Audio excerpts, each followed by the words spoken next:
L'émission Bonjour Côte-du-Sud, une présentation de Guy Simard-Auto qui fait la vente de voitures usagées, la réparation et l'entretien de votre véhicule. Guy Simard-Auto, 401 boulevard Taché-Est, Montmagny, 281-5611. Guy Simard-Auto fait la vente et l'achat de voitures usagées, la réparation de toute marque de voitures, garantie ou non par le fabricant, la vente et l'installation de pneus, changement d'huile à très bas prix et quoi encore. Guy Simard-Auto, 401 boulevard Taché-Est, Montmagny, 281-5611. Les Caisses Desjardins de Montmagny-Lillet. Fier partenaire de l'émission Bonjour Côte-du-Sud. Les Caisses Desjardins de Montmagny-Lillet, fier partenaire de l'émission Bonjour Côte-du-Sud. Tous ensemble, nous contribuons à faire rayonner des milliers de jeunes. Desjardins, toujours là pour faire briller la jeunesse. Mardi 3 mars 2020. Une grève pour bientôt à la fonderie Poitras. Le mois de mars est celui de la prévention de la fraude. La Société d'assurance automobile du Québec à Saint-Pascal change de local. De la livraison de paniers de légumes locaux à la Pocatière. Bilan des pompiers des 2 dernières semaines. Face à face dans Bellechasse, une femme de 36 ans est décédée. Coronavirus, les hôpitaux dévalisés de leurs masques et un contrôle a dû être mis en place après que des usagers en ont volé. Une présidente d'honneur dynamique pour un relais pour la vie festif et côté sport, les résultats des demi-finales dans la Ligue de hockey olympique de Montmagny. Tous les détails de ces nouvelles dans un instant.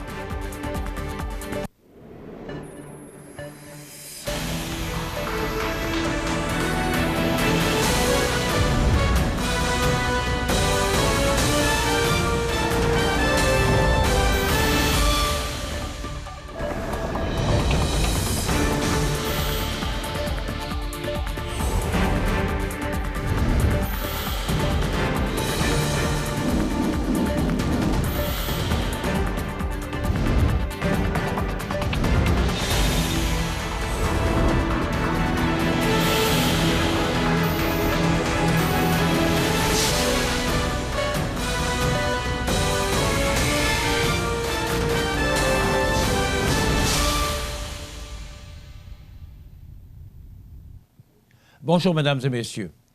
Selon CIMT Nouvelles, les membres du syndicat des salariés de la fonderie Poitras à Lillet, lors d'un scrutin secret tenu dimanche en Assemblée générale, auraient voté à 98 % en faveur d'un mandat de grève. Les employés, plus de 150, pourraient donc exercer ce droit ultérieurement puisque, présentement, le comité de négociation juge insatisfaisantes les offres des dirigeants des fonderies Poitras. Rappelons que la convention collective des employés est échue depuis le 31 décembre dernier. D'autres détails pourraient nous parvenir sous peu concernant cette négociation. Le thème « La fraude évolue, restons vigilants » est celui retenu dans le cadre de la 16e édition du mois de la prévention de la fraude. Les policiers de la Gendarmerie royale du Canada, la Sûreté du Québec, du service de police de la Ville de Montréal, du service de police de la Ville de Québec, du service de police de Laval et du service de police de l'agglomération de Longueuil, en partenariat avec la Banque du Canada, unissent leurs efforts tout au long de ce mois afin de sensibiliser les citoyens aux différents types de fraude. Les stratagèmes frauduleux évoluent sans cesse. Chaque Québécoise et Québécois doit être prudent en s'informant et en adoptant des gestes concrets pour savoir les reconnaître et être vigilant en se protégeant efficacement. Pour mieux outiller la population, plusieurs activités de prévention sont prévues sur le territoire. La Sûreté du Québec et ses partenaires publieront, sur leurs médias sociaux respectifs, des messages abordant les volets suivants: vol et fraude d'identité, arnaque amoureuse, paiement urgent, fraude téléphonique, arnaque bancaire, fraude aux entreprises et contrefaçon de billets. Le vol et la fraude d'identité a été au cœur de l'actualité en 2019 et au début de l'année 2020. On évalue à 5,3 millions de dollars les pertes monétaires au Québec causées par les fraudes d'identité en 2019. Au Canada, en 2018, on parle de 28 millions de victimes touchées par une atteinte à la protection de leurs données.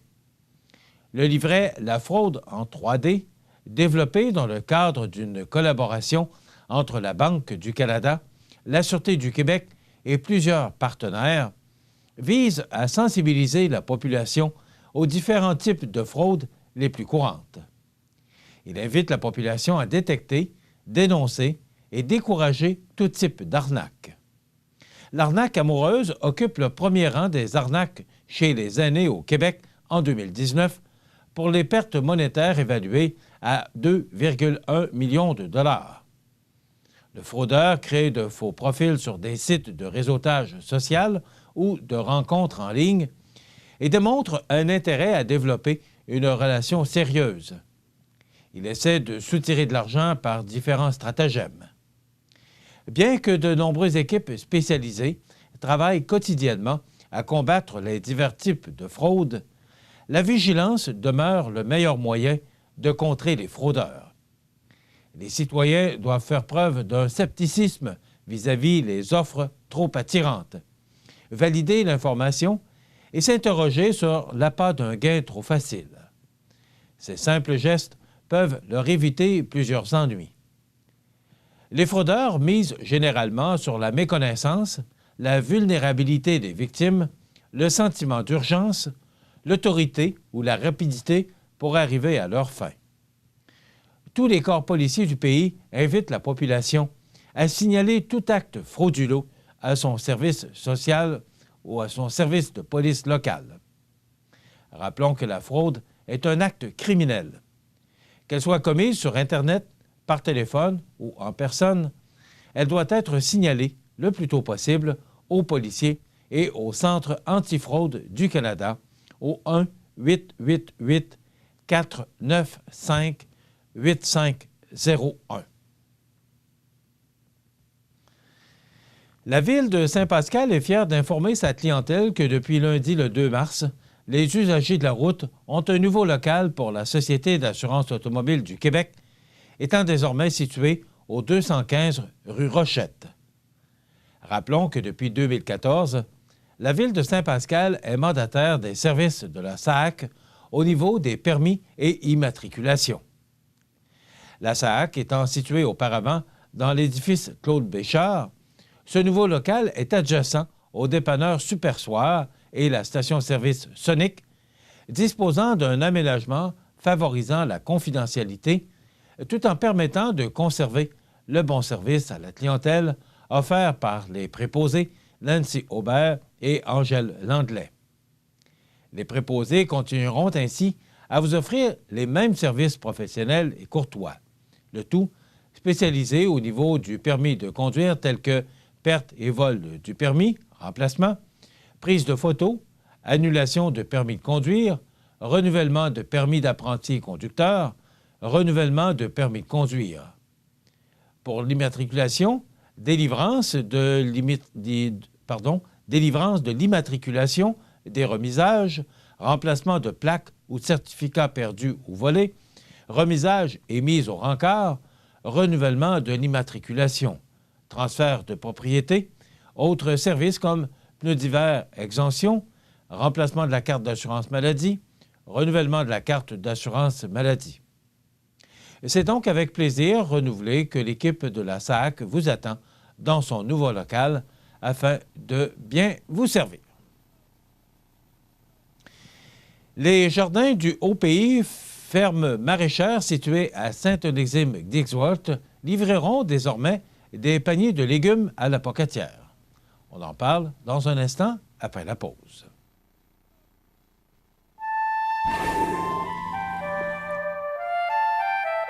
L'épaulard, ou l'orque, se retrouve dans tous les océans bordant le Canada. Cet animal intelligent se situe au sommet de la chaîne alimentaire. Étant déjà une espèce en péril, les épaulards sont menacés par les toxines présentes dans leur alimentation. Nous devons garder nos océans propres afin d'assurer l'avenir de l'épaulard. Pour en savoir davantage sur l'épaulard et sur les façons dont vous pouvez le protéger, visitez le ffdp.ca. Les jardins du Haut-Pays, ferme maraîchère située à Saint-Onésime-Dixworth, livreront désormais des paniers de légumes à la pocatière. Ils ont d'ailleurs récemment officialisé leur premier point de chute de distribution grâce à la collaboration du Métro Plus Lebel de la Pocatière. De la fin juin à la mi-octobre, les abonnés au panier de légumes de la ferme Les Jardins du Haut-Pays pourront récupérer leur panier de légumes locaux un soir par semaine dans le stationnement du métro Lebel. Nous voulions trouver un endroit facile d'accès et accommodant pour nos abonnés. Nous étions enchantés que le métro Lebel accepte de nous accueillir dans son stationnement comme point de chute principal à la Pocatière. Nos abonnés pourront récupérer leur panier de légumes et compléter leurs emplettes du même coup, a expliqué Simon Piloteau, maraîcher propriétaire. La ferme Les Jardins du Haut-Pays, et qui en est à sa première saison de production, propose ainsi la livraison de paniers de légumes en milieu de travail.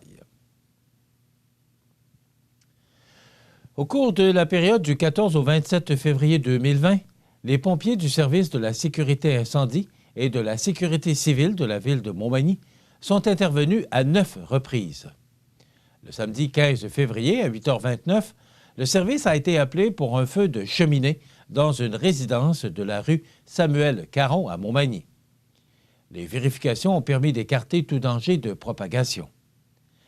À 21h51, le même jour, les pompiers ont reçu un appel pour un avertisseur de fumée en fonction dans un immeuble d'appartements de la rue du Palais de justice à Montmagny.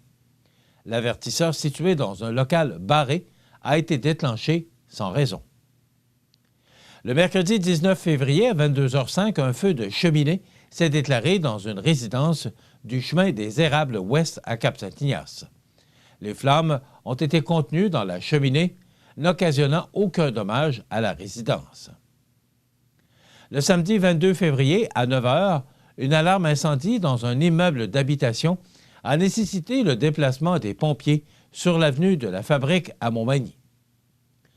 Le dimanche 23 février, à 15h50, l'unité de sauvetage d'urgence en milieu isolé a été dépêchée à Cap-Saint-Ignace dans un sentier à la suite d'une collision entre deux motoneiges. Un des conducteurs a été éjecté et a percuté un arbre. Les pompiers sont intervenus avec les paramédics afin de stabiliser et de transporter la victime. Le lundi 24 février, à 8h32, le service incendie de la municipalité de Lillet a fait appel au service de la sécurité incendie et de la sécurité civile de la ville de Montmagny afin d'éteindre un feu dans un bâtiment agricole. Plus tard, à 12h59 ou midi 59, une alarme incendie s'est déclenchée à la suite de travaux dans un édifice de la rue Saint-Jean-Baptiste Est à Montmagny. Le mercredi 26 février, à 9h03, un feu s'est déclaré à l'arrière de la remorque d'un véhicule routier situé sur la montée de la rivière du Sud à Montmagny. L'incendie a rapidement été contrôlé. Le jeudi 27 février, à 14h30, les pompiers ont reçu un appel pour une alarme incendie dans une industrie de la rue des Entrepreneurs à Montmagny. Une infiltration d'eau causée par la tempête hivernale est à l'origine du déclenchement de l'alarme. Une conductrice de 36 ans est décédée après que son véhicule eût été happé frontalement par une fourgonnette dans des conditions routières difficiles lundi soir dans la région de Bellechasse. La triste collision s'est produite vers 18h10 sur la route 281 sur le territoire de la municipalité d'Armagh en Chaudière-Appalaches. Selon la Sûreté du Québec, le camion portant les couleurs de la compagnie de transport de marchandises DICOM aurait dévié de sa trajectoire en descendant une pente, ce qui a causé un impact violent avec la voiture de la victime qui circulait dans la direction inverse. La femme, dans la trentaine, a été conduite dans un centre hospitalier dans un état jugé critique et l'on craignait pour sa vie en début de soirée. Finalement, la triste nouvelle de son décès a été annoncée quelques heures plus tard. Un enquêteur spécialisé a été demandé sur place pour expertiser la scène. La police précise que les conditions météorologiques, un mélange de neige et de pluie verglaçante, pourraient avoir contribué au drame. Elle ne détenait pas d'informations sur l'état du conducteur du camion, mais il n'aurait pas été blessé grièvement. L'épidémie de peur entourant le coronavirus frappe les hôpitaux qui se font dévaliser de leur stock de masques chirurgicaux, ce qui force les directions à prendre des mesures pour en restreindre l'accès.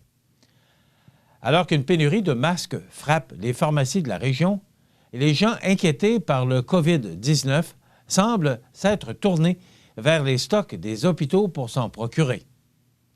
Selon le Journal de Québec, les directions du CHU et des centres intégrés de santé et de services sociaux ont donc choisi de restreindre l'accès aux masques pour contrôler le vol et l'utilisation déraisonnable. Dans les 5 hôpitaux du CHU, les stations libre-service de masques chirurgicaux dans les entrées ont été complètement retirées la semaine dernière. Les gens qui souhaitent obtenir un masque de protection doivent, dorénavant, s'adresser à la sécurité. On a constaté que ça partait plus vite qu'à l'habitude et on se doute que c'est en lien avec la situation du coronavirus. La demande n'avait pas de lien avec l'achalandage de la situation normale, explique Brian Gélina, porte-parole du CHU de Québec, parlant d'un état de panique. La direction du CIU-3S de la capitale nationale précise que la mesure vient d'une directive du ministère de la Santé et des Services sociaux, émise la semaine dernière. On y demandait que la distribution des masques soit mieux supervisée pour assurer une utilisation plus judicieuse. Pour éviter les appropriations déraisonnables, une seule boîte de masques est dorénavant mise à la disposition des usagers, les quantités excédentaires étant conservées sous clé, indique Serge Garneau, directeur adjoint au service de santé généraux du CIU-3S de la capitale nationale. Même constat à Lévis où des boîtes ont été retirées de certaines unités de soins pour éviter la surconsommation. Voyant cette course aux masques prendre de l'ampleur, la santé publique rappelle que ces derniers ne représentent pourtant pas une barrière efficace contre les infections respiratoires. Le masque est plus pour protéger les autres que pour se protéger soi-même, parce qu'il empêche seulement que l'on propage des gouttelettes en toussant ou en éternuant. C'est tout, précise la docteure Marie-Josée Drolet, spécialiste en santé publique. Le masque offre donc une fausse impression de sécurité qui ouvre la porte au virus plus qu'à autre chose. On observe que les gens vont moins se laver les mains parce qu'ils se disent qu'ils portent un masque. Et n'importe qui a déjà porté ces masques sait qu'on a tendance à toujours le repositionner, à se toucher le visage, ce qui contribue à la propagation de l'infection, note l'experte, qui propose plutôt aux gens de tout simplement se laver les mains de façon efficace. Les gens ne se protégeront pas avec un petit masque comme ça. Enfin, le relais pour la vie de la Pocatière soulignera de façon festive son 10e anniversaire les 6 et 7 juin prochains. Plusieurs nouveautés sont ainsi prévues le jour même de l'événement, et ce, afin de bonifier l'animation sur le site, sans oublier le retour de 2 événements photomatons qui seront tenus en amont dans les établissements scolaires de la présidente d'honneur de cette année, Marie-Claude Deschênes, reconnue pour son dynamisme à la direction du cégep de la Pocatière et des 2 centres d'études collégiaux situés à Montmagny et Témiscouata-sur-le-Lac. Seul événement de ce type à se tenir dans les MRC de Montmagny, Lillet et Kamouraska, il était tout naturel pour le comité organisateur du Relais pour la vie de la Pocatière de proposer la présidence d'honneur de cette 10e édition à Mme Deschênes, dont le leadership à la tête du cégep de la Pocatière fait l'unanimité au sein de la communauté collégiale et le milieu régional se côtoie. Le Relais pour la vie de la Pocatière est non seulement une activité de financement importante pour la Société canadienne du cancer, mais il joue également un rôle important en matière de prévention de cette maladie auprès des gens de la région et des participants. Comme directrice générale d'une maison d'enseignement collégial, ce type de mission vient interpeller la pédagogue en moi qui a toujours cru aux vertus de l'éducation sous toutes ses formes, a-t-elle déclaré. Ce volet prévention se déploiera d'ailleurs entre les murs du Centre d'études collégiales de Montmagny et le cégep de la Pocatière les 2 et 3 avril prochains, en accueillant l'événement Photomaton de la Société canadienne du cancer. Cette activité, fonctionnant sous forme de photo booth, a pour but de sensibiliser les jeunes aux dangers des rayons UV et à l'importance de l'usage de la crème solaire afin de prévenir le cancer de la peau. Le comité organisateur ayant toujours le souci de faire du relais pour la vie un événement festif et familial, empreint d'espoir et de positivisme, plusieurs ensembles vocaux et musicaux ont confirmé leur présence avant, pendant et après la cérémonie d'ouverture. Ainsi, le band Accord, le groupe vocal Move, Hans et le stage band de l'École de musique et des danses des Trois-Maisons ont déjà confirmé leur participation et promettent d'animer joyeusement le site. Des nouveautés sont également à prévoir pour les porteurs d'espoir. Ces derniers, qui ouvrent le relais depuis quelques années par une marche animée suivie d'une envolée de ballons, auront la chance de démontrer, différemment, leur esprit vainqueur par une nouvelle symbolique plus écologique et responsable. Le désir du comité organisateur est de continuer à garder le relais pour la vie de la Pocatière dynamique pour encore de nombreuses années. Il s'agit d'un événement colossal aux retombées financières très importantes pour la Société canadienne du cancer, dont une bonne partie des sommes amassées servent à poursuivre la recherche et à offrir des services de proximité dans la région et partout au Québec, indique Sylvie Dionne, coordonnatrice de l'événement. Le comité organisateur du relais pour la vie de la Pocatière tient à remercier ses partenaires hommages, la Caisse Desjardins de l'Anse de la Pocatière, la Ville de la Pocatière et Aventis Coopérative, ainsi que tous ses autres précieux commanditaires. En terminant, rappelons qu'aujourd'hui, mardi 3 mars, il y aura collecte de sang organisée par les Chevaliers de Colomb, Conseil 2634, sous la présidence d'honneur de Mme Renée Grégoire. Donc, ça se déroule aujourd'hui de 14 à 20 heures. C'est à l'école secondaire Louis-Jacques Cazot sur le boulevard Taché-Est. C'est à la salle Jean-Pierre-Després. Donc, collecte de sang aujourd'hui organisée par les Chevaliers de Colomb, Conseil 2634, sous la présidence d'honneur de Mme Renée Grégoire. Dans quelques instants, les sports. Bonne journée, mon grand. Je m'appelle Jacob, j'ai 6 ans et j'ai une amputation à la jambe gauche. Salut! Aujourd'hui, c'est une journée spéciale parce que je vais faire une présentation devant mes nouveaux camarades de classe. Ça, c'est ma jambe de natation. Ma prothèse de natation, c'est les amputés de guerre qui me l'ont donnée. Merci de votre appui.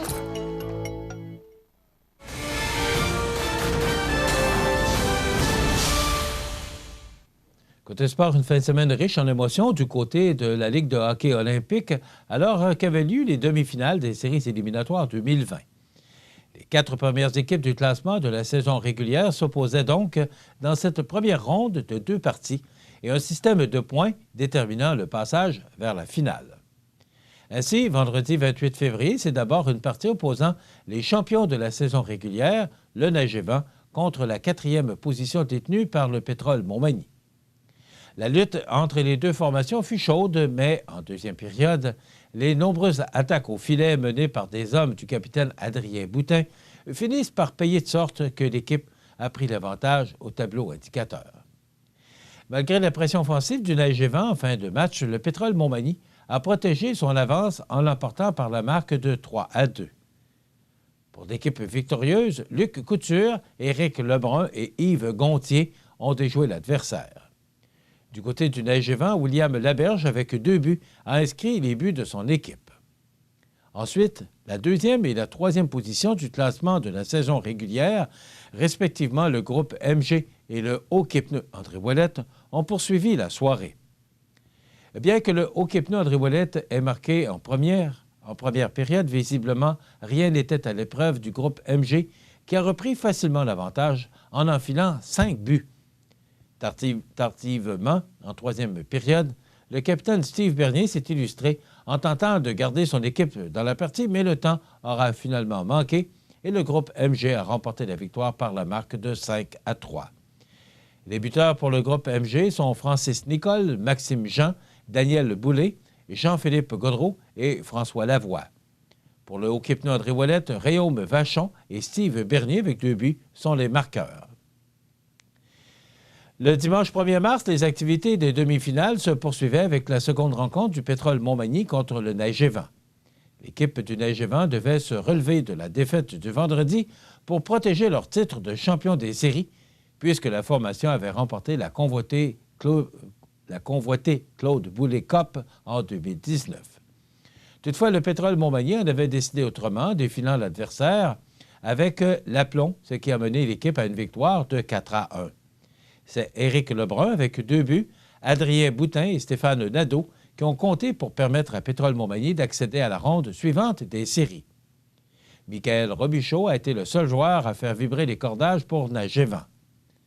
Le hockey pneu André Ouellette et le groupe MG ont conclu cette première ronde éliminatoire avec leur deuxième affrontement où l'intensité était au rendez-vous des deux côtés de la patinoire.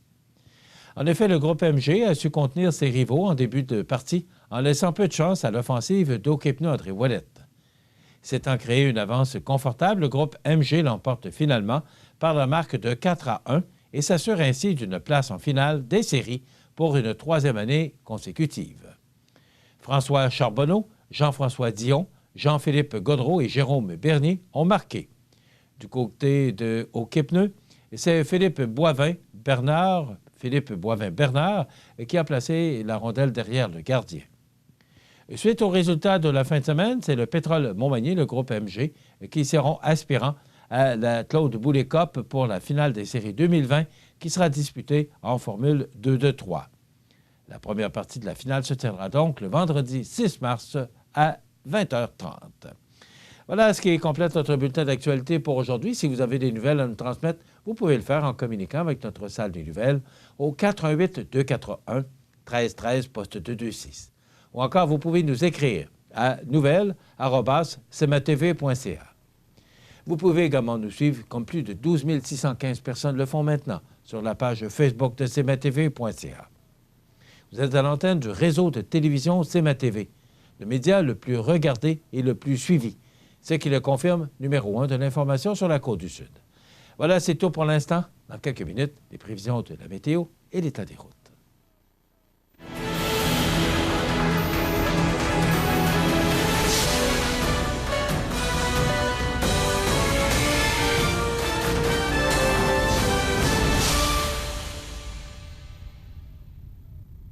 Les Caisses Desjardins de Montmagny-Lillet, fier partenaire de l'émission Bonjour Côte-du-Sud.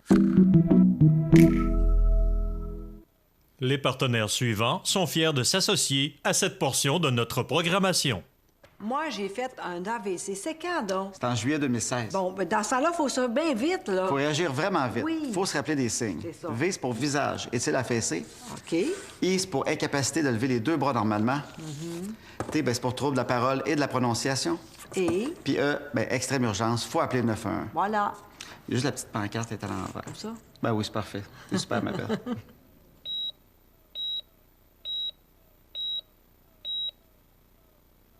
Les prévisions de la météo. Une présentation de Promutuelle Assurance Montmagny-Lillet. Toujours à l'écoute de vos besoins. La météo est présentée par Promutuelle Assurance Montmagny-Lillet, où des professionnels de chez nous sont heureux de répondre à tous vos besoins en assurance. Promutuelle Assurance Montmagny-Lillet est là, dans la région, pour ses membres et la communauté.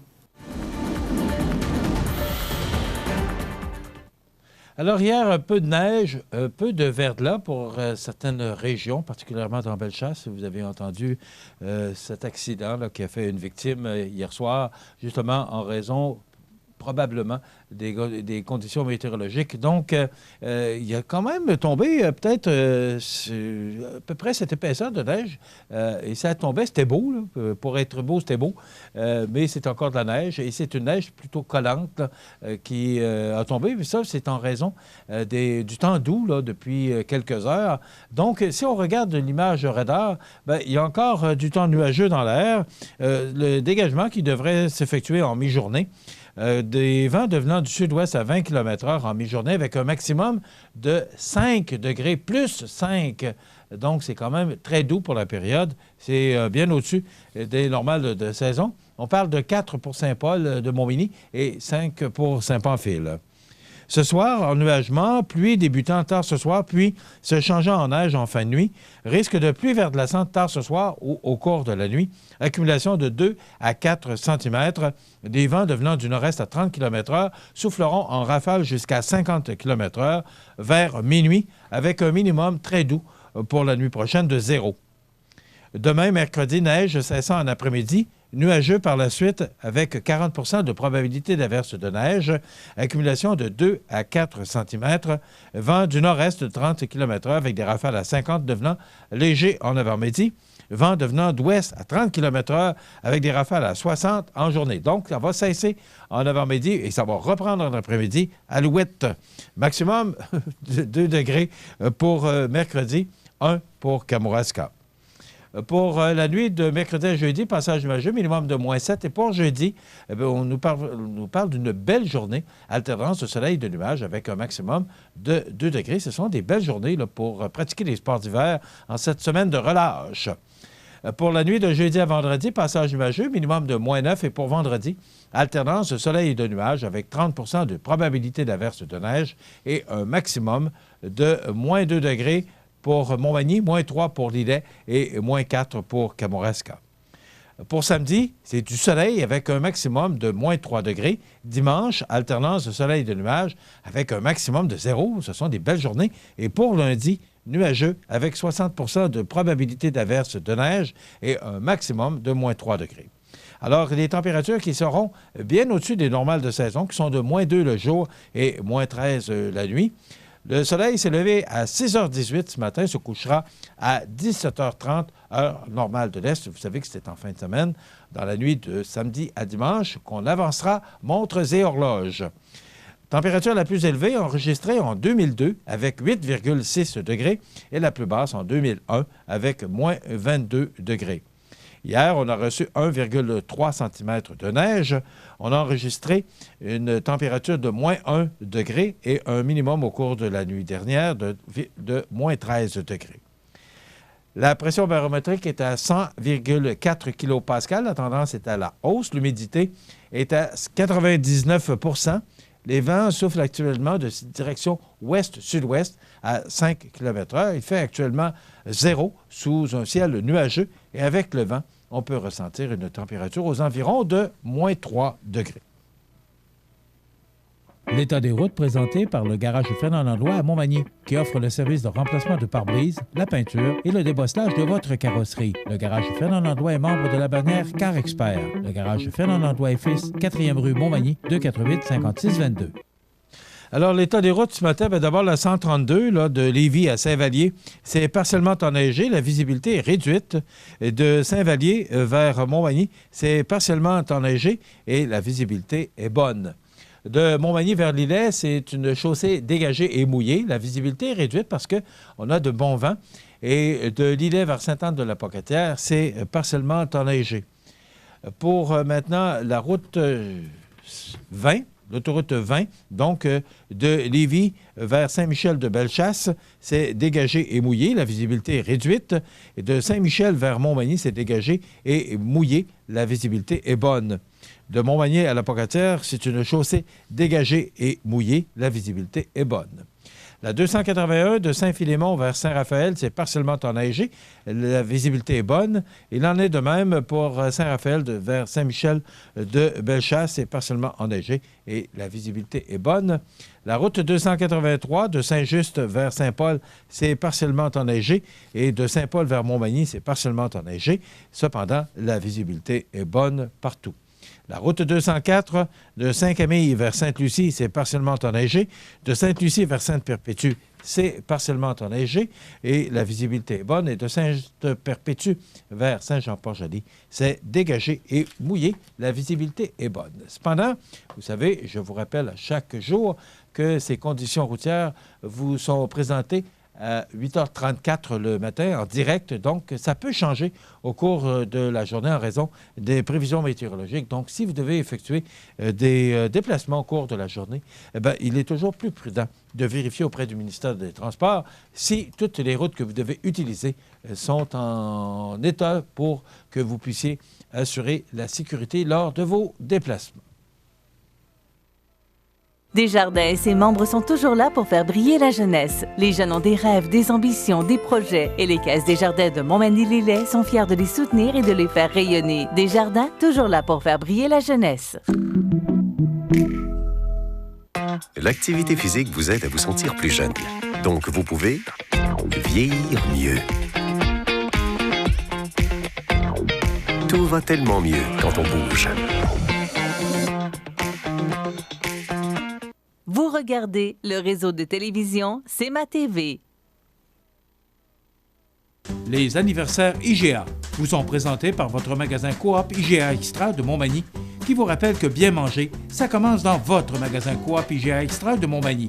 Venez vivre la différence à votre magasin Coop IGA Extra de Montmagny.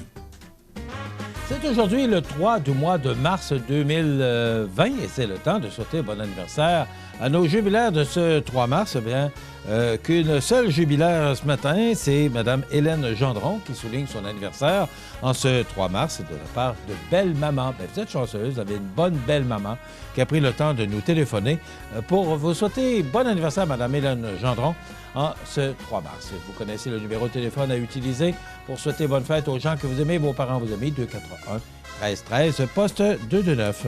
Bien, aujourd'hui, c'est l'anniversaire à Xavier Morin-Lefort, comédien et acteur québécois. Il a 34 ans. Jessica Blel, actrice américaine, elle a 38 ans. Et c'est l'anniversaire également à Jennifer Warnes, chanteuse américaine, 73 ans. Et on se souvient du décès en 2018 pour un 3 mars à Jacqueline Desmarais.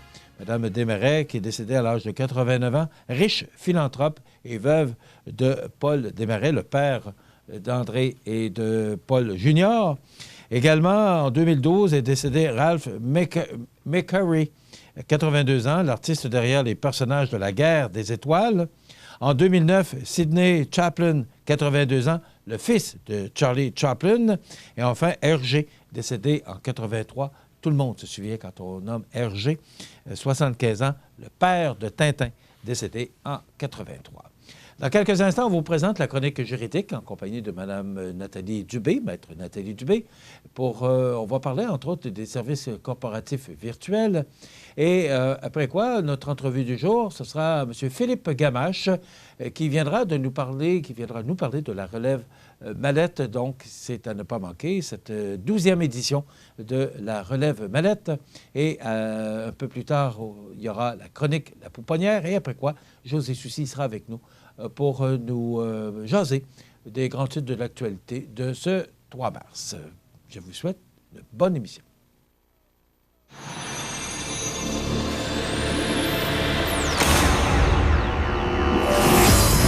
Traction intégrale de série. Manœuvrabilité et contrôle à la fine pointe. Système de freinage automatique. Mais ça sert à rien pantoute, ça. Si on ralentit pas puis qu'on garde pas ses distances.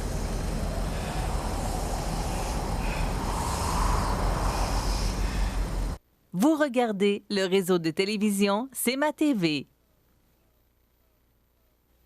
La chronique juridique. Une présentation de Nathalie Dubé, notaire, maintenant au 14 chemin des Poiriers à Montmagny. Alors, je vous souhaite la bienvenue à cette autre chronique juridique en compagnie de Maître Nathalie Dubé. Bonjour. Bonjour. Maître Nathalie Dubé, Mallette Service juridique de 88 57 77. Aujourd'hui, on va parler de services corporatifs virtuels. Virtuel qui est un mot de plus en plus populaire. Mais d'abord, moi, je vous demanderais, services corporatifs, avant d'entrer dans le virtuel, définissez-nous exactement, Maître Dubé, c'est quoi les services corporatifs? Oui. Le service corporatif, là, on a ajouté virtuel parce que, comme vous l'avez dit, c'est la tendance, tout est info nuagique et tout ça. Donc, le livre de société, le livre de compagnie, donc, le devient également.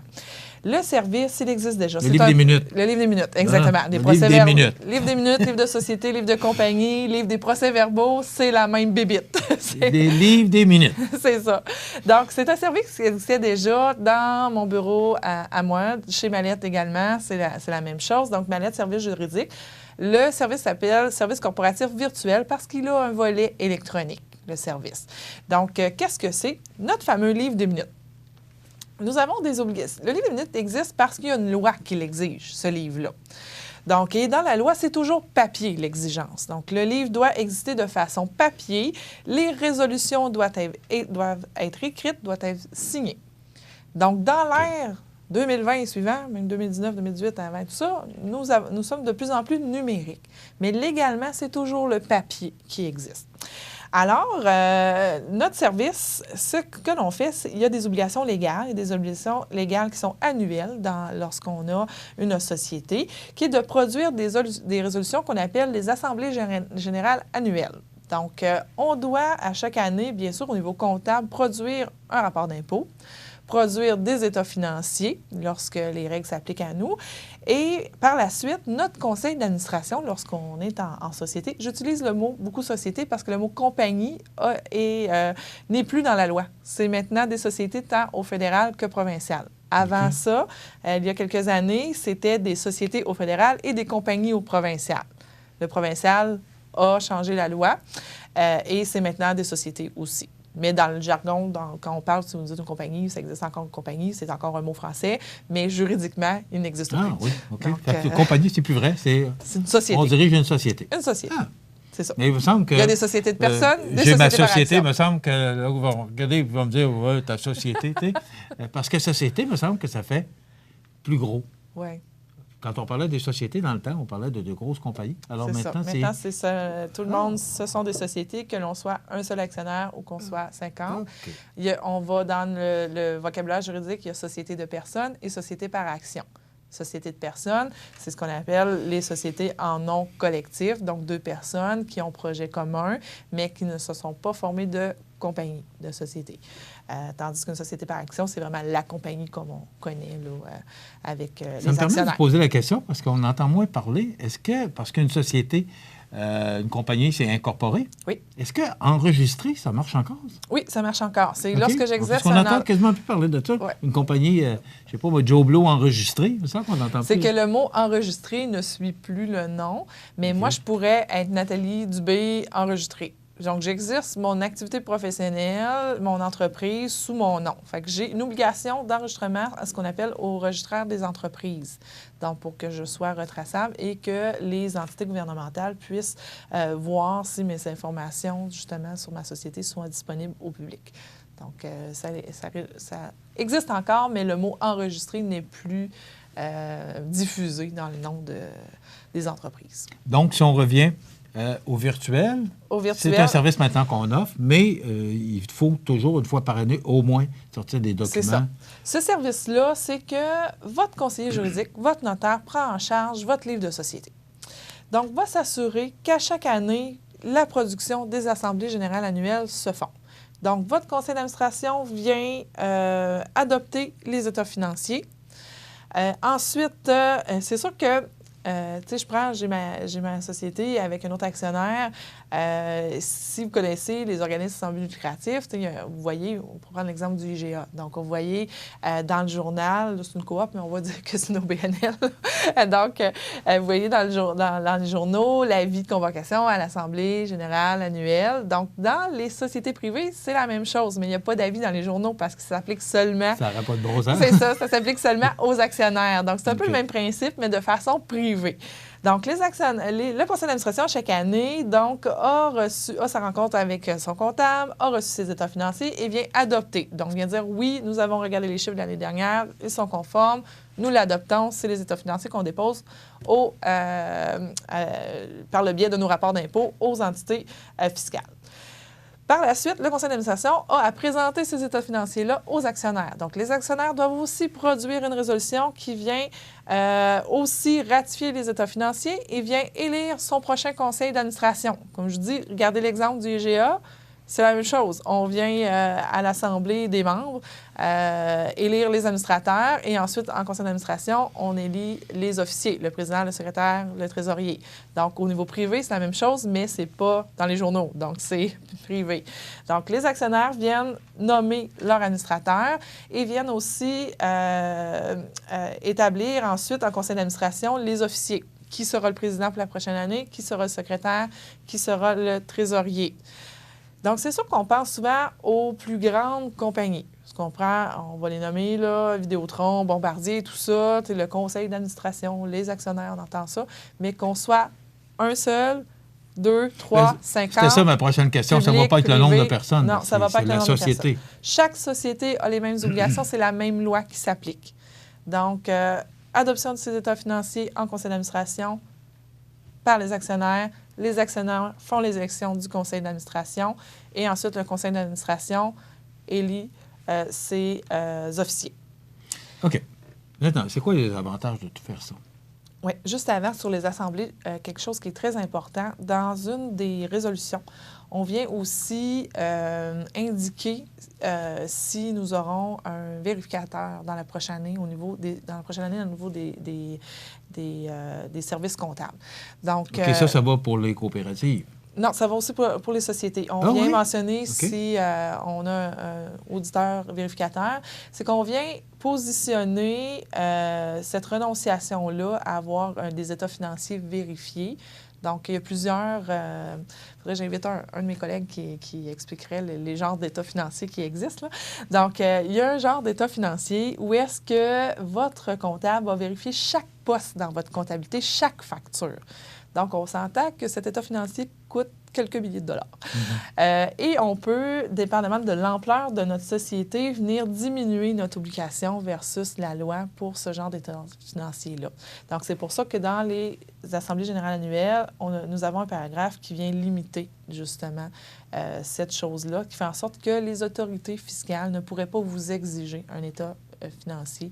Je ne sais pas si auditer est encore le bon vocabulaire, mais je vais utiliser vérifier, donc qui fait en sorte que c'est la plus grosse marche du podium en termes de vérification comptable. C'est assez dispendieux pour l'avoir connu, parce qu'en radio, dans le temps, je ne sais pas encore aujourd'hui, mais dans le temps, on devait fournir des bilans audités au CRTC. C'est ça. Je ne sais pas si c'est encore le cas, mais... Sûrement. Effectivement, c'est assez dispendieux. Oui, parce que lorsqu'on on est une société qui a des contrats avec des paliers de gouvernement, municipalités et tout ça, ou des contrats qu'on obtient, souvent, ce sont des états financiers audités, vérifiés qui sont demandés. Sinon, normalement, le comptable va l'inscrire qu'il a vérifié...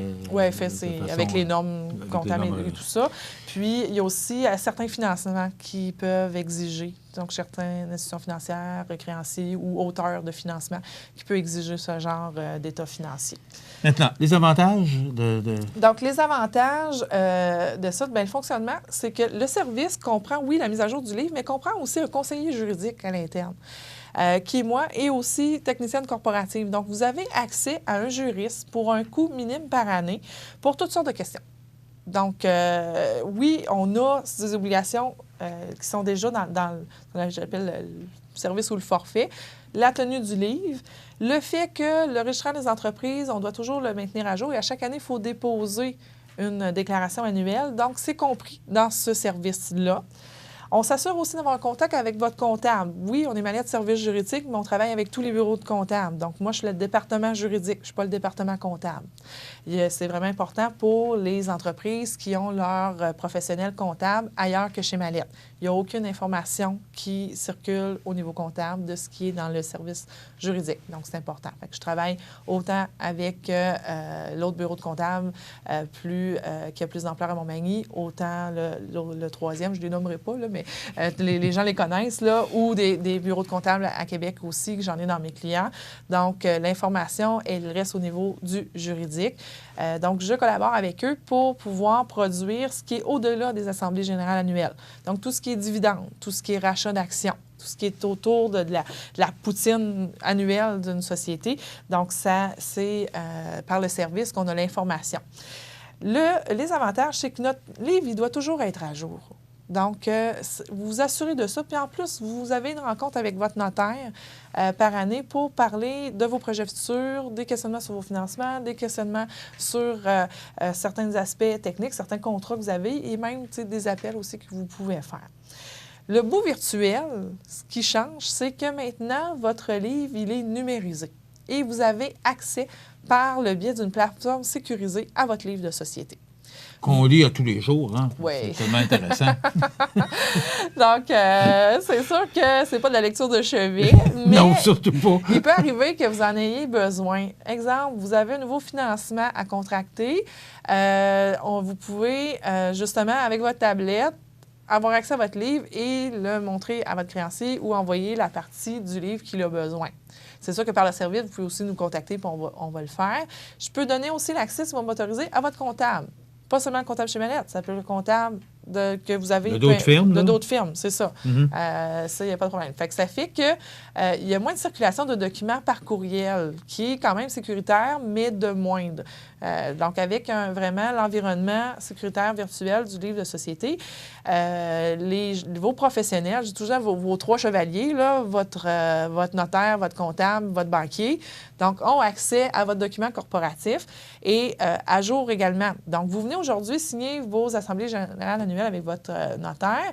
Donc, nous, on va numériser et ça va s'en aller sur la plateforme. Donc, dans la journée ou sur le lendemain, vous pouvez aller voir ce que vous avez signé avec moi la veille va être là. Donc, votre banquier, pareil. De ce que le banquier, je ne donne pas accès, je m'excuse. Votre comptable aussi va pouvoir voir que ça a été le travail qui a été fait. Fait que ça évite des échanges de courriels et de documents par courriel. On a l'accès immédiat à notre document juridique. Je vais vous poser une drôle de question, mais je vais vous la poser. Pour les gens qui nous regardent, là, qui n'ont pas de compagnie ou de société, puis c'est quoi l'importance d'avoir ça? Est-ce que ça donne quoi d'avoir un livre des minutes ou un livre...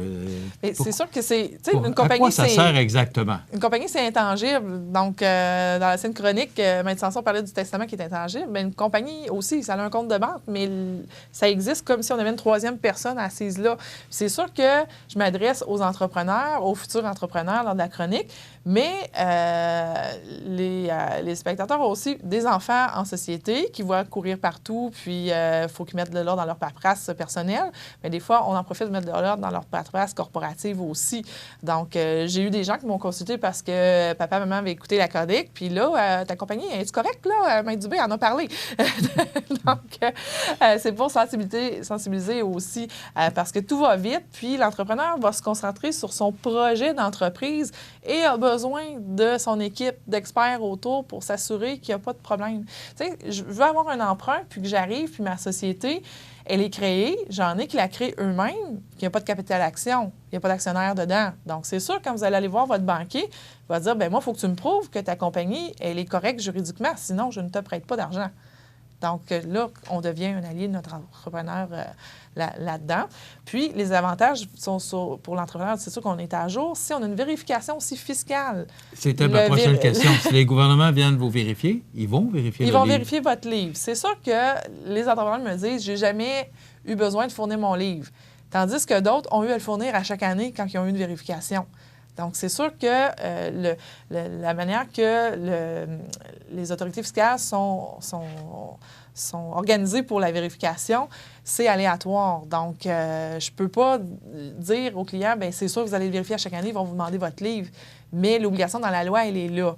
Mais si on est vérifié et qu'ils s'aperçoivent que le livre n'est pas à jour, qu'il manque des choses, l'amende peut être jusqu'à 5 000 si on a un livre de société qui n'est pas... en ordre. Rapidement, comment ça coûte? Ça coûte 275 $ par année. Donc, pour 275 $, vous avez... Oh, la tranquillité d'esprit, là. Oui, et accès surtout à votre conseiller juridique. Donc, souvent, on s'empêche de prendre le téléphone, appeler pour une petite question parce qu'on ne veut pas la facture qui va avec. Donc, dans le service corporatif, on a d'inclus du temps avec notre conseiller juridique pour poser des questions sur toutes sortes de choses. Ça peut aller vraiment aussi, même des questions personnelles, où je suis en marché d'acheter une maison, je suis en marché d'acheter une autre entreprise, je suis en marché de financer. juste appeler pour qu'on donne quelques indications de vérification ou de choses à penser. C'est compris dans le service. Un genre de forfait. Oui. Qui permet de poser des questions puis de ne pas avoir de facture par l'après. Mais de toujours, moi je le dis toujours depuis qu'on fait ces chroniques-là, Maître Dubé, c'est de toujours, avant de prendre une décision, de communiquer avec vous pour s'assurer qu'on est dans bonne... excusez-moi l'expression, dans bonne traque. C'est ça. Puis lorsqu'on n'a pas la réponse, qu'on n'est pas certaine, bien, on a une banque de gens, de ressources. Donc, dans notre réseau... De professionnels autour de vous. Autour de vous ou dans notre réseau de contacts. Je veux dire, bien, écoute, soit que j'appelle pour toi, puis je vais avoir l'information, ou je te donne le nom de cette personne-là, appelle-la, elle va pouvoir répondre à ta question. Donc, vous utilisez en même temps notre réseau de contacts. Donc, service corporatif virtuel, mais aussi le livre de minutes et tout ce qui compose autour de l'entreprise. C'est tellement important d'aller et d'avoir de bons conseils. Donc, voilà, ce service corporatif virtuel offert par Mallette Services Juridiques, Maître Nathalie Dubé et Maître Gabriel Sanson, qui est maintenant avec nous, 248-57-77. N'hésitez pas à poser des questions, c'est tellement important. Merci. On se retrouve dans un mois maintenant? Oui. OK, à la prochaine. Au revoir. Situé au cœur de Montmagny, Iris dispose d'une variété de lunettes et vous offre les services d'examen de la vue et le suivi de chirurgie au laser. Iris Montmagny, 2 boulevard Taché-Est, 241-5252. Iris Montmagny, faites l'expérience d'une meilleure vision maintenant.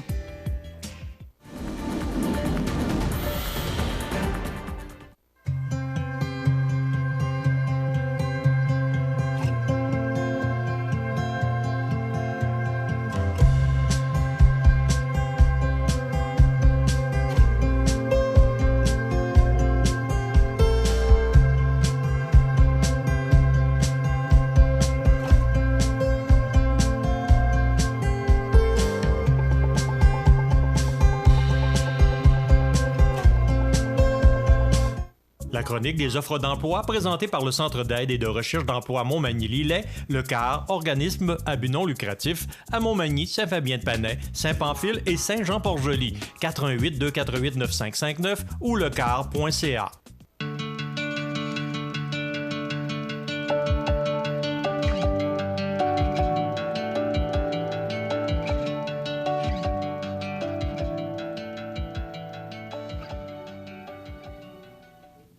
Alors, c'est le temps de vous présenter notre chronique des offres d'emploi de ce mardi 3 mars. D'abord, vous rappeler que ProLam, à Cap-Saint-Ignace, entreprise en pleine croissance, est à la recherche de journaliers, journalières également, électromécaniciens, électromécaniciennes pour le quart de jour et de soir.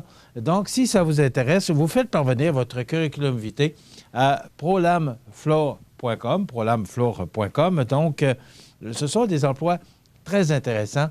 Et vous savez, on parle souvent de cette belle entreprise de Cap-Saint-Ignace. C'est que, tout simplement, on le dit, c'est une entreprise en pleine croissance. Donc, on recherche des gens pour occuper différents postes, dont journaliers, journalières, électromécaniciens, électromécaniciennes, mais aussi, il peut y avoir d'autres postes intéressants pour vous, si ça vous intéresse. Une belle entreprise à Cap-Saint-Ignace, prolamfloor.com pour les rejoindre, envoyer votre curriculum vitae ou encore de vous y rendre directement et ça vous permettra de voir cette belle entreprise à Cap-Saint-Ignace qu'est ProLam. Cette chronique vous est présentée par le Centre d'aide de recherche d'emploi Montmagny-Lillet, le CAR. Si vous vous rendrez sur le site du CAR, lecar.ca, vous verrez qu'on offre également des emplois dans différents secteurs d'activité de notre région. Donc, vous vous rendez sur lecar.ca et si vous avez besoin d'aide pour toutes sortes de services, soit pour la recherche d'emploi, l'orientation professionnelle, le coaching de carrière, services de placement, eh bien, vous avez 4 points de service pour mieux vous servir. Montmagny, Saint-Fabien-de-Panay, Saint-Pamphile, Saint-Jean-Port-Joli.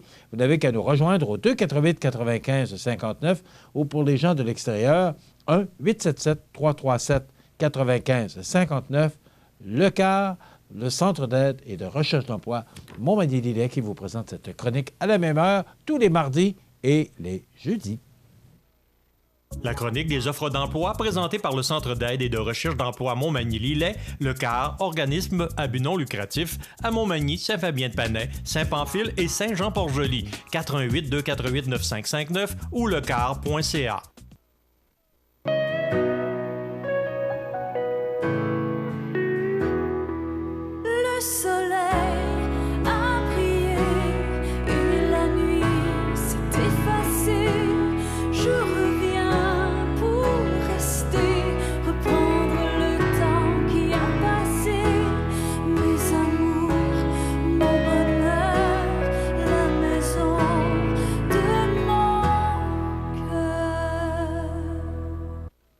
Vous regardez le réseau de télévision C'est ma TV. Les partenaires suivants sont fiers de s'associer à cette portion de notre programmation. Je m'appelle Zachary et mon sport préféré, c'est le hockey. C'est grâce à l'Association des amputés de guerre si je peux jouer au hockey parce que j'utilise une prothèse qui m'aide à tenir mon bâton de hockey. Je peux faire des lancers frappés. Je peux manier la rondelle. Moi, je fais partie de l'Association des amputés de guerre. C'est comme une équipe. Merci! Vous regardez le réseau de télévision C'est ma TV. Veuillez prendre note qu'aujourd'hui, il n'y a pas d'avis de décès. La chronique juridique. Une présentation. Mon prochain invité, c'est M. Régent Lemieux, qui est associé du groupe Mallette ici à Montmagny. Régent Lemieux, bonjour. Bonjour, Michel. Ça va bien? Très bien. Oui, on va éviter le vous parce qu'on se connaît quand même assez bien. En plus, on est voisins maintenant. On est voisins, effectivement, de mieux même. Régent, tu viens nous parler de cette 12e édition de la relève Mallette qui aura lieu au mois de mai prochain, le 13 mai. C'est quoi exactement? Bon, on en parle chaque année, mais c'est important de toujours revenir sur vraiment le but de la relève Mallette. C'est ça, le but, dans le fond, c'est la 12e édition, effectivement, cette année. Donc, ça fait déjà 12 ans qu'on fait cet événement-là. Et c'est couru. Et c'est couru, effectivement. L'année passée, je n'en revenais pas le monde qu'il y avait là. Il y a beaucoup de monde qui vont au 5 à 7 pour la présentation des candidats et candidates. Donc, il y a du monde. Il y a du monde, effectivement. Les gens ont toujours hâte de voir c'est qui les futurs entrepreneurs, c'est qui les gens qui vont reprendre la relève sur le territoire de la MRC Montmagny-Lillette, mais également aussi maintenant dans le territoire de Bellechasse qu'on a rajouté depuis l'an dernier, qui est un territoire qui avait été un peu entre Montmagny et Lévis, pour lequel on voulait desservir également pour ces prix du prix de la relève Mallette. Dans le fond, c'est un événement qui est assez couru parce qu'effectivement, comme je vous mentionnais, on veut connaître qui sont les futurs leaders qui s'en viennent sur le territoire, qui va reprendre les relèves d'entreprise, c'est qui ces gens-là, et les gens veulent côtoyer avec ces ressources. OK. C'est quoi le concours? Parce que c'est un concours, là? C'est un concours dans lequel, dans le fond, c'est pas tout à fait un concours comme un gala, mais c'est un concours dans lequel on veut faire reconnaître, dans le fond, qui sont les futurs releveurs sur le territoire. Et on veut connaître, dans le fond, les gens qui ont les qualités de leadership pour reprendre ces choses-là. Dans le fond, il y a différents critères qu'on doit correspondre pour faire partie de l'événement. Il faut, dans le fond, avoir conçu une entreprise de moins de 5 ans. Donc, on touche vraiment les gens qui partent en affaires. Puis, quand on parle de futurs entrepreneurs, c'est des gens qui vont partir en affaires, donc qui ont l'intention de partir en affaires. On reconnaît, dans le fond, les futurs entrepreneurs et on reconnaît aussi les entrepreneurs qui ont moins de 5 ans en affaires. OK. Maintenant, en passant aussi, excuse Michel, mais ça peut être des gens qui ont 50 ans, dans le fond. Ce n'est pas une question d'âge, c'est une question de vouloir partir en affaires. C'est ça, parce que quand on parle de relève, on s'adresse plus particulièrement aux jeunes, mais c'est pas ça, c'est pas ça l'objectif. C'est ça. Il y en a beaucoup là-dedans qui ont des rêves de dire un jour, j'aimerais ça partir en affaires. Donc, on les voit, ces gens-là aussi, d'arriver dans le concours. C'est toujours intéressant de voir ça. Là. OK. Maintenant, comment on fait pour s'inscrire? Donc, c'est assez facile. Dans le fond, on peut s'inscrire à prixderelève.com, qui est le site Internet de Mallette, dans lequel on retrouve les critères du concours, dans lequel c'est assez simple, parce que dans le fond, c'est une fiche d'inscription dans laquelle on vient indiquer qui on est comme candidat. On a 3-4 questions à remplir, donc ça peut se faire facilement en 15 minutes, l'inscription. Et vous êtes éligible à passer devant le jury qui a lieu le 16 avril. Là. OK. Le jury va se rendre à l'entreprise? Est-ce qu'on fait une visite pour aller voir, mieux comprendre ce que l'entreprise fait? Non, malheureusement, c'est que dans le fond, on veut concentrer ça sur une journée. Dans le fond, le jury s'installe chez Mallette et rencontre les candidats qui viennent présenter leur qualité d'entrepreneur. L'objectif, c'est qu'on veut voir comment ces gens-là se vendent bien, comment ils maîtrisent bien leur entreprise. C'est sûr qu'on aurait aimé ça faire des visites, sauf que ça mettrait à faire ça sur plusieurs journées parce qu'il y a quand même plusieurs candidats. On peut parler des fois de 15 à 20 candidats qui s'inscrivent au concours, qui passent devant le jury. Donc, on s'imagine des fois qu'il y a seulement 5-6 gagnants, mais il y a quand même 15 à 20 candidatures qui sont arrivées. Donc, ça ne serait pas possible de faire ça en une seule journée. Il faut comprendre aussi que le jury, c'est du monde qui sont déjà en affaires. Donc, ils n'ont pas nécessairement des journées entières à consacrer pour cet événement-là. OK. C'était quoi le but recherché par le groupe Mallette que d'organiser un événement comme celui-là? Bien, nous autres, on trouvait... Moi, j'ai enseigné longtemps aussi au cégep La Pocatière pour le cours d'entrepreneur, dans le fond, le cours qui venait initier les gens en affaires. Puis je trouvais que les gens étaient quand même assez isolés dans leur développement d'affaires. Avoir un réseau d'affaires, ça se bâtit. Puis je trouvais qu'en créant cet événement-là, c'était comme une voie de lancement pour que ces gens-là se côtoient d'autres personnes. Dans le fond, pourquoi il y a beaucoup de monde, c'est qu'on veut que les gens qui sont déjà en affaires viennent joindre ces gens-là, viennent les apprécier, viennent les féliciter. Puis je trouvais que c'est comme une porte d'entrée intéressante. Puis Mallette est beaucoup intéressée sur la relève parce qu'on sait qu'on est dedans présentement, là. Et on sait que l'économie d'une région est bâtie beaucoup sur l'entrepreneurship qui se vit. Dans le fond, si on prend en considération ces futurs entrepreneurs-là, puis on les encadre très bien et qui réussissent en affaires, mais l'économie de la région va être gagnante là-dedans. Fait qu'on est très sensibilisés, puis on sait dans un milieu un peu comme nos territoires, dans les territoires qu'on appelle les régions, les fameuses régions, bien, on doit se prendre en main, puis on doit bien encadrer tous ces gens-là. Est-ce qu'on le fait? Est-ce que les gens se prennent en main comme tu le mentionnes? Bien, je vous dirais que de plus en plus, oui. Je pense que les gens sont sensibilisés. Je pense qu'il faut que l'entrepreneur soit sensibilisé sur le fait qu'au-delà d'avoir son entreprise, il y a un rôle à jouer pour l'ensemble de l'économie. Donc, de jouer un rôle, de participer également aussi à la vie commune de l'entrepreneurship et de venir aider ces jeunes-là à leur donner des conseils, à les rencontrer, à les encourager. Fait que nous, notre rôle, c'est un peu ça aussi, c'est de démontrer que notre clientèle, qui fait longtemps qu'ils sont en affaires, ils viennent aider ces jeunes-là, qu'ils soient sensibilisés à vouloir donner du temps pour... parce qu'on sait qu'un entrepreneur, ça prend ça, 5 à 10 ans pour bâtir vraiment une expertise solide en entrepreneurship. Ça ne se fait pas du jour au lendemain. On fait toujours des gaffes en partant, donc on part au début, on voit ça d'une telle façon, donc la vie un peu plus en rose, puis là, on se rend compte qu'il y a des embûches qui arrivent. Et là, nous, notre rôle, on veut que les gens qui ont passé par là soient en mesure de le montrer à ces jeunes-là pour qu'ils soient encore plus solides financièrement, mais aussi dans leur rôle d'entrepreneur. Quand on parle du 5 ans, le célèbre 5 ans, là, c'est vrai, hein, c'est réel. Ça prend 5 ans pour vraiment là, bien avoir des bonnes structures. Bien, effectivement, c'est ça, parce qu'au début, c'est très fragile. L'entreprise, on le sait, dans le fond, les 5 premières années, c'est des statistiques qui parlent là-dessus. On sait que 66 des entreprises ne réussissent pas dans les 5 premières années. Donc, c'est une phase qui est très critique. Oui, 70 66 66 OK. En moyenne c'est quand même important. sont les statistiques qui ont sorti par rapport à ça. Puis notre rôle qu'on avait, nous, de Mallette, c'était vraiment de réduire sur le territoire de MRC de Montmagny-Lillette au départ et maintenant Bellechasse, de venir réduire ce taux-là. De dire, on se donne un défi, nous, comme région, de dire, on va venir réduire ce taux-là pour montrer qu'au Québec, si on encadre bien ces gens-là puis que l'entrepreneurship se joue bien un rôle ensemble, bien, on va être gagnant là-dedans. Et puis? Et puis, je vais vous avouer sincèrement là, que tous les gens qui ont passé au cours des 12 dernières années, c'est de voir tous ces gens-là qui sont encore en affaires aujourd'hui, puis ont grandi. On parle des entreprises, des fois, qui ont commencé avec 100 000 de chiffre d'affaires, et on a certains clients qui sont rendus à 10 millions de chiffre d'affaires. Donc, dans le fond, le fait qu'ils sont passés qui ont bien été encadrés, ça joue un rôle important. Puis on s'avait donné le défi également aussi avec le Cégep de la Pocatière en formation continue de dire on va encadrer ces jeunes-là davantage. Et on sait que les jeunes qui sont formés et encadrés, le taux de réussite augmente de façon exponentielle. OK. Donc, mais je n'ai pas la statistique pour vous dire aujourd'hui, on est rendu à tel taux. Est-ce que tu as l'impression qu'il a baissé? J'ai l'impression qu'il a baissé. Oui, j'ai l'impression qu'il a baissé. C'est que les gens sont beaucoup plus sensibilisés qu'à l'époque. Avant ça, des fois, les gens partaient en affaires puis on disait bon, c'est beau, je pars en affaires, mais là, aujourd'hui, maintenant, les gens comprennent davantage les rôles et les défis qu'ils vont avoir à jouer. Puis on les sensibilise beaucoup par rapport à ça. Est-ce qu'il y a des moyens, parce qu'on parle de relève ou des gens qui veulent partir en affaires, est-ce qu'il y a des moyens, est-ce qu'il y a de l'aide? Oui, l'aide comptable là, que vous êtes, mais est-ce qu'il y a d'autres moyens ou d'autres supports qu'on peut offrir aux gens qui partent en affaires?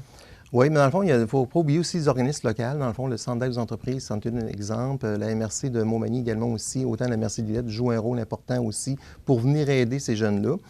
Je vous dirais que les jeunes sont beaucoup plus... On disait que les jeunes commencent en affaires, donc ils vont avoir beaucoup de misère parce que ce n'est pas des vaillants. Bien, je pense que les jeunes maintenant sont beaucoup plus informés qu'ils l'étaient auparavant, peut-être quand on partait en affaires.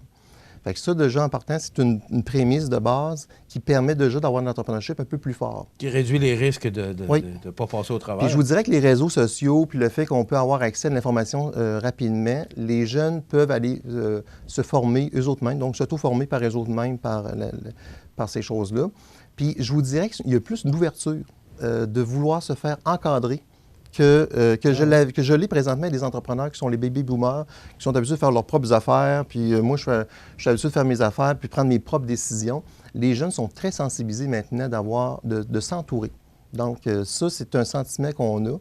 Puis ça, c'est un élément qui joue un rôle sur la réussite. Moi, je vous dis, l'important, c'est de vous entourer des personnes qui vont vous aider dans vos faiblesses que vous avez. Est-ce que c'est l'administration? Est-ce que c'est au niveau marketing? Est-ce que c'est au niveau production? Entourez-vous des personnes qui sont fortes là-dedans pour vous aider à améliorer vos faiblesses. Vous êtes représenté, on sait que le groupe Mallette est représenté partout au Québec. Est-ce que ça existe en dehors de chez nous, ça, la relève Mallette? Sincèrement, non. Ça existe seulement sur le territoire. Parce que vous avez été pointé du doigt par rapport au succès que vous remportez avec Effectivement. cet vous dirais qu'on a eu des rencontres avec le conseil d'administration provincial de Mallette, parce que Mallette, il faut comprendre qu'il y a au moins 30 bureaux au Québec, donc 1100 employés. Donc, c'est rendu une firme de PME très importante, reconnue au Québec. Et sont très sensibilisés sur l'événement qui a lieu présentement dans notre territoire. Ils nous observent beaucoup. On a eu des demandes pour commencer à le partir dans d'autres territoires, soit le Bas-Saint-Laurent, au Saguenay. On a parlé également aussi en Beauce. Ce sont des territoires qui nous ont approchés pour partir l'événement. Je ne veux pas partir de rumeurs par rapport à ça, mais présentement, ça se travaille. Puis ils voient vraiment le succès que ça a. D'ailleurs, le président de Mallette l'an passé était présent pour voir comment se passait l'événement. Puis il était vraiment très surpris de voir l'importance de l'événement qui s'est rendu. En terminant, parce que on parle beaucoup de relève. La relève entrepreneuriale, on entend beaucoup ça aujourd'hui. Est-ce qu'elle est assurée? Est-ce que ça... Parce qu'il y avait beaucoup d'inquiétudes par rapport à la relève entrepreneuriale. C'est un bel événement pour aider ou favoriser la relève. Mais est-ce que ça s'améliore par rapport à la relève entrepreneuriale dans notre région particulièrement? Oui, je vous dirais qu'il y a quand même qu'il y a pratiquement plus de preneurs que de cédants. Contrairement à ce qu'on pensait qu'elle arrivait, qu'il y allait avoir beaucoup d'entreprises qui allaient être disponibles, puis personne n'allait reprendre la relève. Présentement, il y a beaucoup de maillage qui se fait aussi avec les institutions financières. C'est pour ça, d'ailleurs, les institutions financières sont les partenaires de l'événement, parce que les institutions financières travaillent beaucoup à préparer la relève. Donc, on s'est donné un défi, autant les firmes comptables que les institutions financières, de pouvoir préparer cette relève-là et de fournir des financements en conséquence de ça. Donc, je ne vous dirais pas que c'est tous les secteurs qui sont assurés. Le secteur de domaine agricole, c'est un peu plus difficile que des secteurs, mettons, industriels. Industriel, c'est assez facile de faire un transfert de relève. Commercial, c'est quand même intéressant aussi. Agricole, il y a des défis. Toujours les défis de main-d'œuvre, etc. Là. Mais on sent qu'il y a beaucoup d'entrepreneurs, des jeunes qui veulent partir en affaires. Et c'est pour ça que le concours Face au Dragon, c'est un autre exemple. Je fais un petit parallèle par rapport à Face au Dragon. Dans le fond, Face au Dragon, c'est de venir sensibiliser les jeunes que d'être entrepreneur, c'est un métier en soi. Puis ça permet de découvrir ces jeunes-là. Donc, on veut découvrir les jeunes au primaire, secondaire. Et nous, par la suite, on les reprend au point de vue que lorsqu'ils deviennent au cégep universitaire, on les reprend, puis on essaie de les encadrer. Je vous dirais que le gouvernement met beaucoup d'argent pour s'assurer des transferts de relève là, au Québec. Puis moi, je trouve que ça fonctionne très bien, sincèrement. Donc, la situation s'améliore, c'est ce que je comprends? Oui, moi, je trouve qu'elle s'améliore beaucoup depuis quelques années. Et effectivement, on avait eu peur qu'elle allait avoir un trou, à un moment donné, dans le marché. Oui, parce que c'est l'inquiétude qu'on a compris aussi. Oui. Parce qu'on parlait beaucoup de la relève entrepreneuriale qui n'était pas là. Effectivement. Puis là, maintenant aussi, l'avantage qu'on a, c'est que les entrepreneurs vont rester plus longtemps en affaires. Donc, on pensait au départ, les entrepreneurs allaient arrêter aux alentours de 60, 65 ans. Maintenant, on en voit de plus en plus un peu plus âgés, puis ils transfèrent une partie de leur actionnariat. Parce que quand on parle de transfert de relève, c'est pas nécessairement la totalité. Une fois, ça peut être une partie de l'entreprise. Fait que ça, on voit ça beaucoup des jumelages là, des parents avec les enfants, puis par la suite, l'enfant reprend l'entreprise. Donc, ça fait un saut moins haut à faire. Donc, ça veut dire que le message passe. Oui, très bien d'ailleurs. Et par justement des événements comme la relève Mallette, c'est une belle opportunité aussi que de parler de relève ou de présenter notre relève à la population. Donc, ça commence aujourd'hui, les inscriptions. Effectivement. C'est jusqu'au 3 avril. Jusqu'au 3 avril, la date limite, dans le fond. Ça incite beaucoup les gens à s'inscrire au concours. Des fois, les gens disent « Ah, je ne m'inscrirai pas au concours ». Mais tous ceux-là qui ont passé par là sont vraiment contents de voir le levier que ça a créé pour leur entreprise. Okay. Dans le fond, c'est de prendre, puis les gens ont l'impression que ça va être long à s'inscrire, j'ai pas le temps, bien, ça vous prend à peu près 15 minutes à remplir le document, puis l'envoyer au prixlarelève.com. OK. alors jusqu'au 3 avril. L'événement est le 13 mai. Ça a lieu à quel endroit? Oui, on alterne cette année c'est le territoire de la MRC de Montmagny. On fait une visite industrielle chez Technion avec M. André Dufresne, qui est le directeur de production chez Technion. Belle entreprise de chez nous. Belle entreprise de chez nous. Donc, on fait toujours un parallèle avec le monde des affaires. On visite dans l'entreprise. Et par la suite, ça a lieu à la salle Promutuelle, dans laquelle on va faire l'événement.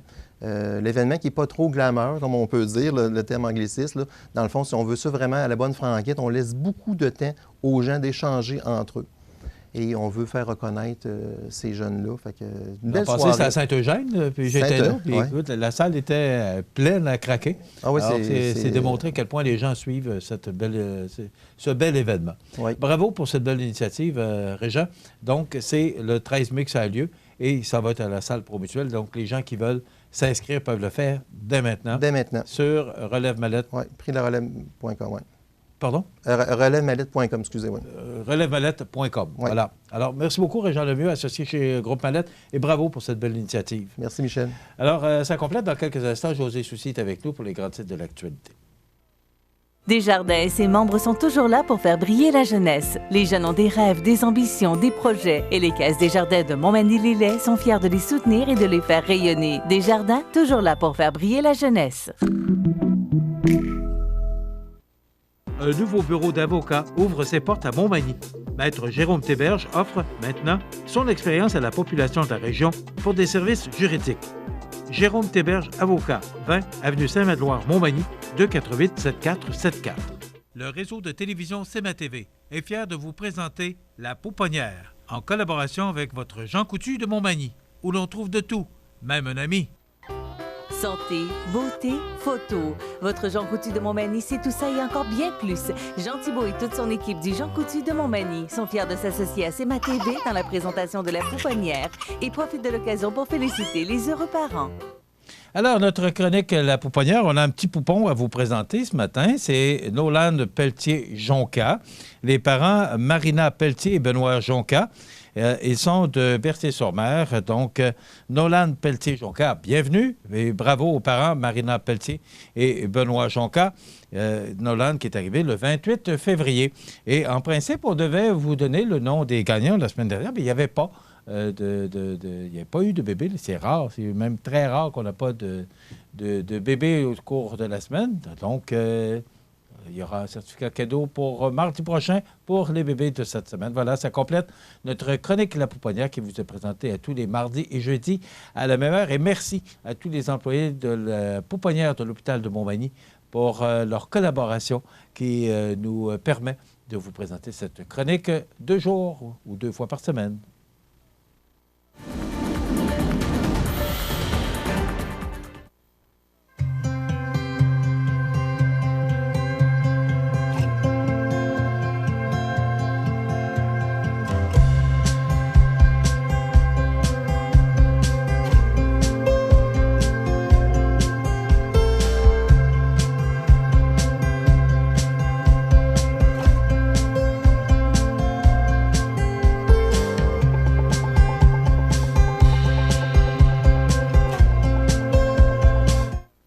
Regardez le réseau de télévision CEMA TV.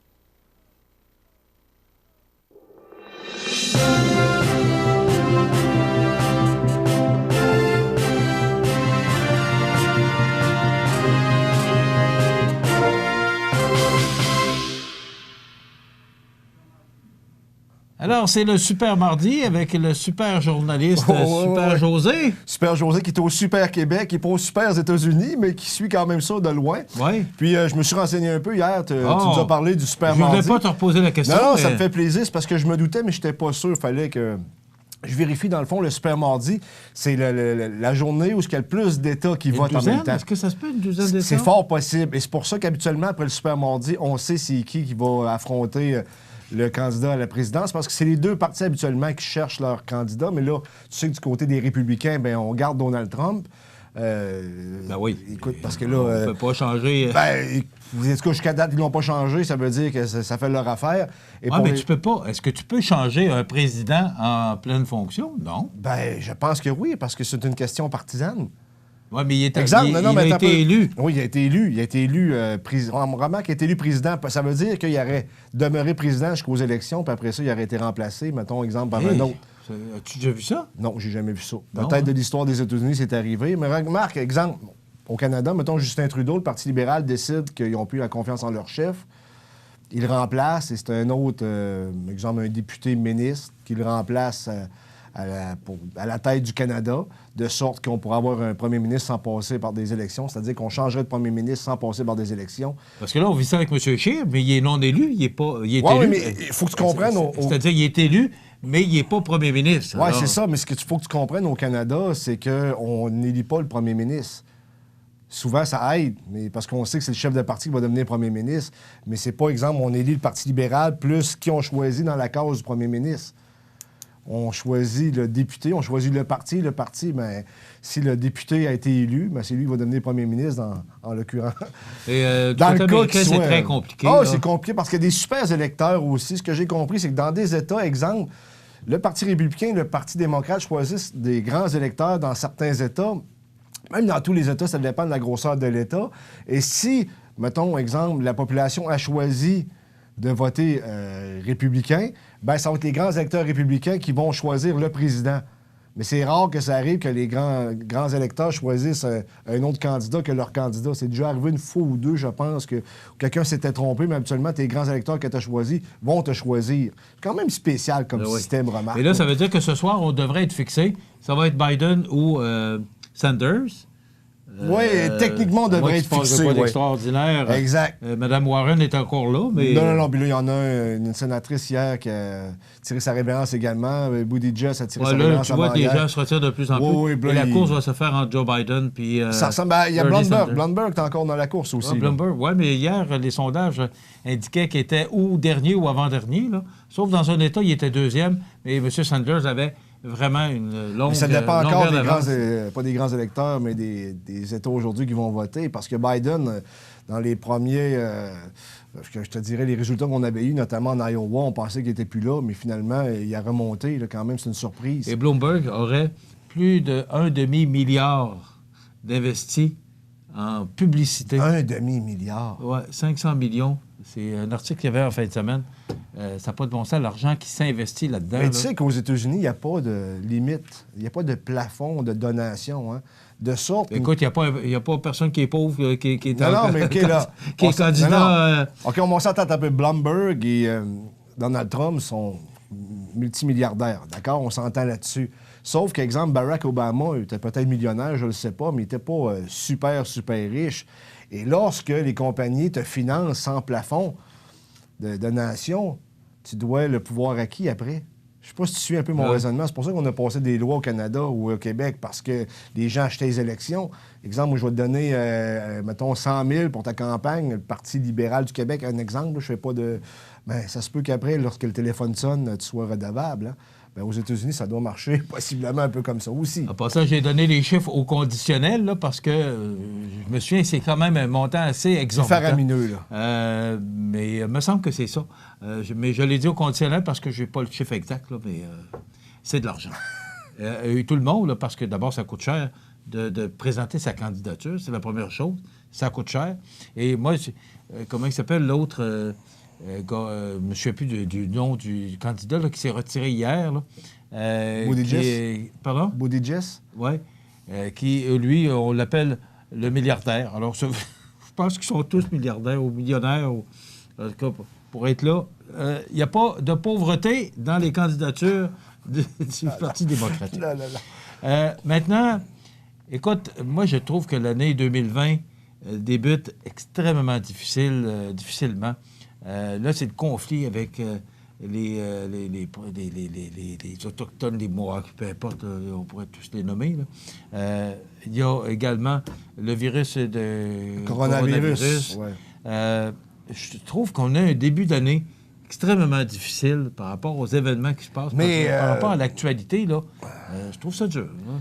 C'est le coronavirus. Est-ce qu'on est tombé dans un monde de peur aussi? Parce que le coronavirus, c'est une grippe intense. Là. de ce que j'en ai lu, de ce que j'en ai compris. Bien entendu, lorsque tu es plus faible ou tu es une personne âgée ou ton système immunitaire est moins fort, ben tu risques plus de l'attraper et peut-être de décéder suite à ça.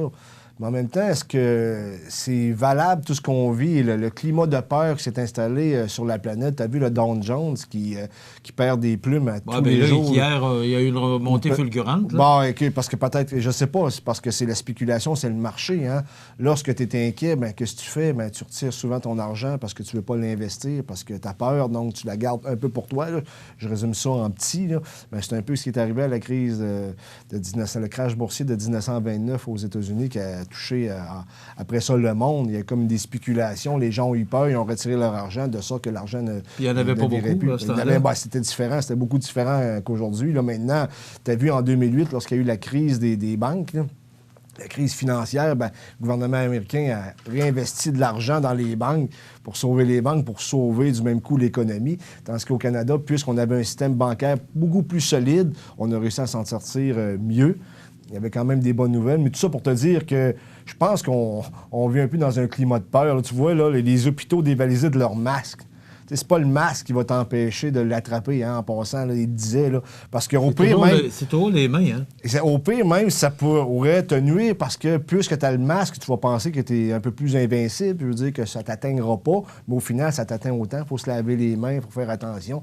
Et puis ce qu'il dit, c'est que le masque, à un moment donné, il faut que tu le replaces.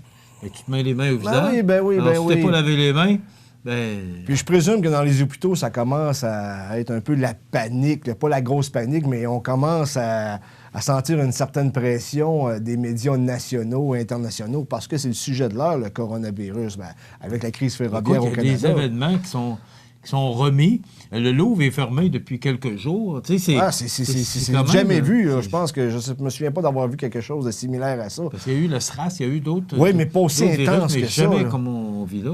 On dirait qu'à chaque fois, c'est de plus en plus fort. Hein? Oui, ou je sais pas si on tombe juste dans une ambiance de peur, de sorte que lorsque tu as peur, ben, tu t'accélères les gestes pour te protéger, puis peut-être qu'on est tombé un peu dans cette forme de pensée-là. En tout cas, toujours est-il que j'ai pas grand-chose à ajouter là-dessus. Je suis pas médecin, mais moi, ça m'inquiète pas personnellement. Je sais pas toi.